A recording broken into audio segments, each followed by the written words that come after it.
Hello friends, on the channel today I will show you what to do if the connection via USB does not work. Yes, transferring information via USB on Android. For that, wow, I have my fingers on the camera. Go to settings. Here we go to about the phone. So click on the Android version and accordingly, we become on the OS version several times and we become accordingly a developer. That's it. Next, we need to go to the developer settings. Go here and look for USB. That's it. And we need to include accordingly this. Yes, click OK.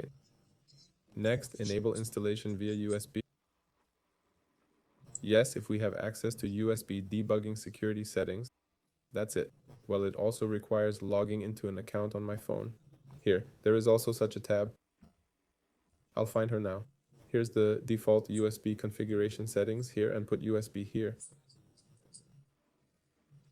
And in general, this should help you. That's all. Put likes, subscribe to the channel. I was with you, everyone. Bye.